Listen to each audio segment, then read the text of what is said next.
What's going on, guys? It's Tuesday. I'm off work again. I had a couple of spare hours, so I wanted to come out here and film a short Foxbody video for some of you guys that may be waiting on some of that content.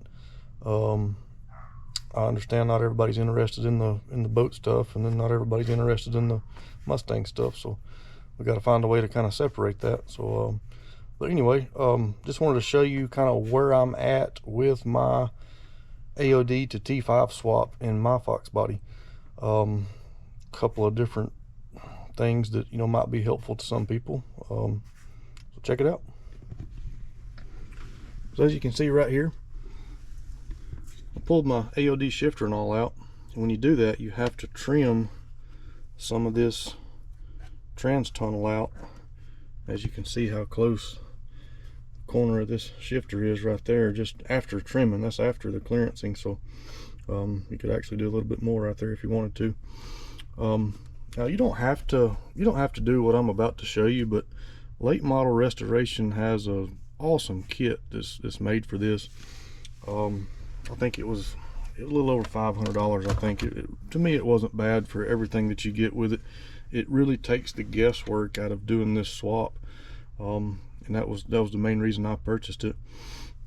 Now, like I said, you don't have to do what I'm about to show you here, but I mean, to me, I felt like it was the better way of doing things. Now, right here you've got your metal and rubber boot. It kind of supposed to seal up against that trans tunnel, keep dust and heat and everything else out.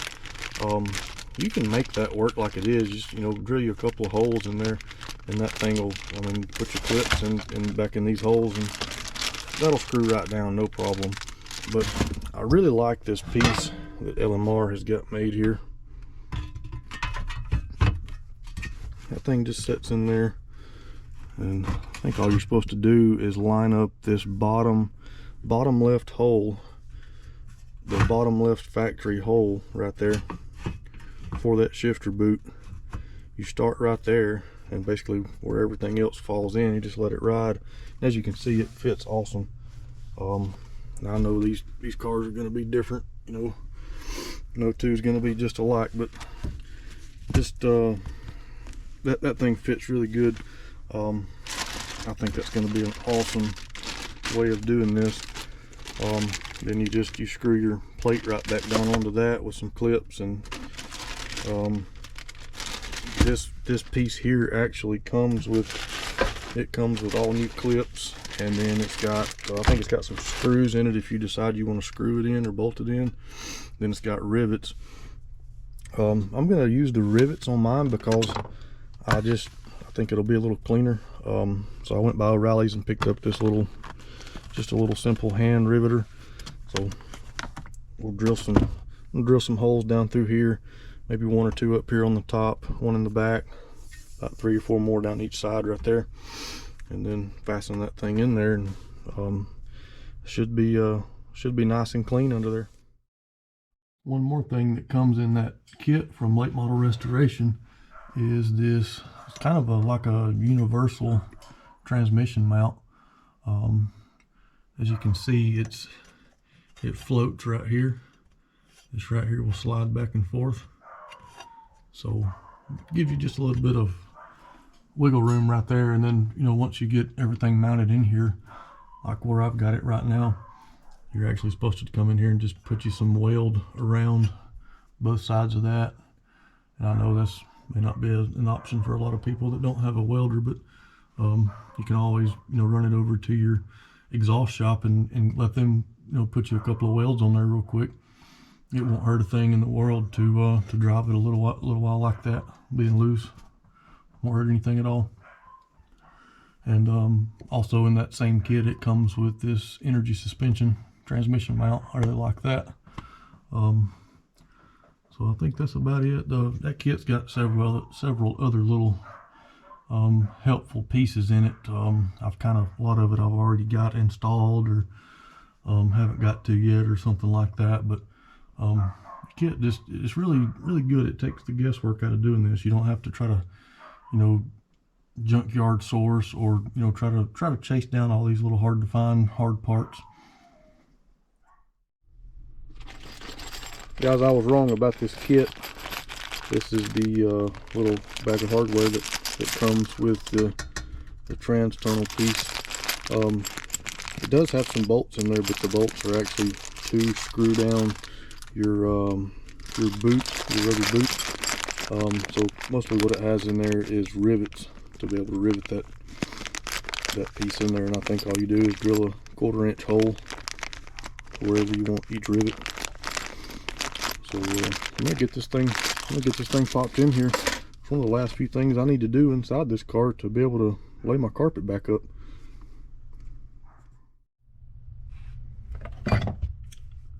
Got my little hand riveter opened up, ready to go. It's got the correct end in it for 1/4 inch rivet. I got my old faithful Milwaukee drill.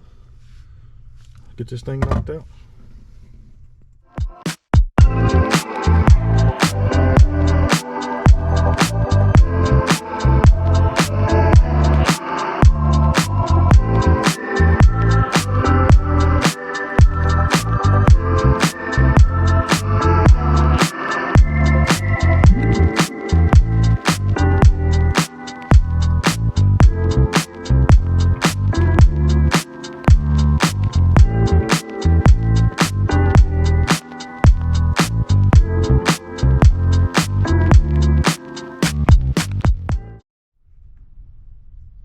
There we go, guys. Super easy.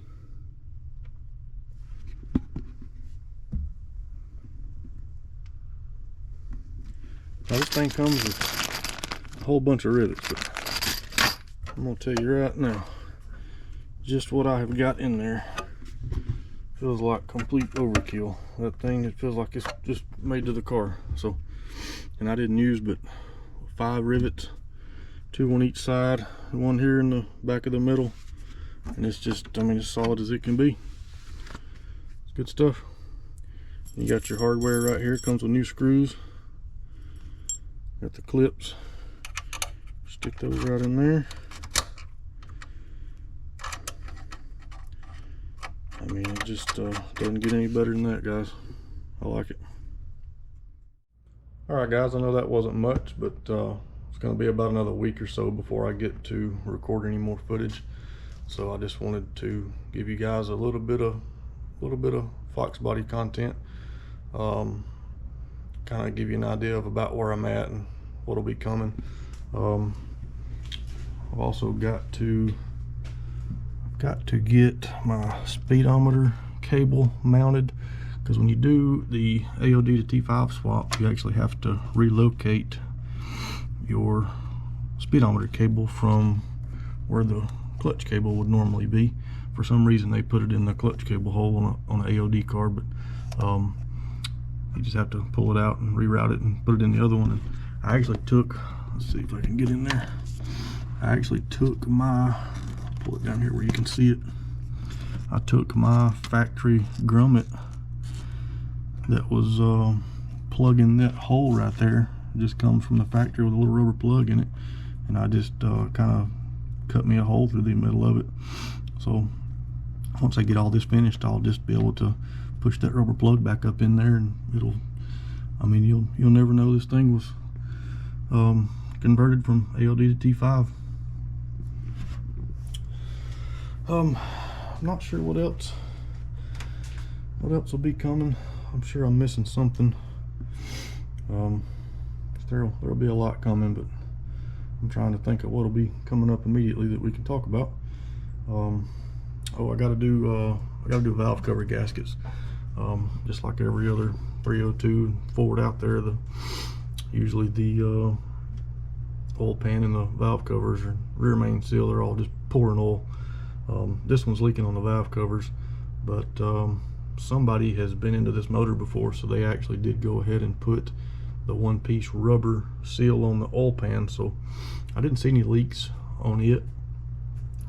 Mostly what I can see is where it's just leaking out the back of both valve covers on both sides. So we're gonna get those fixed. I'm gonna pull that upper intake off, and I picked up a set of the rubber valve cover gaskets with the metal inserts in them. So we'll get those put on pretty soon too. Next thing coming up for the bayliner project will be next Saturday. Next Saturday when I get off work, just like yesterday, I'll come straight home, and as long as it's not raining, we'll jump right on this thing.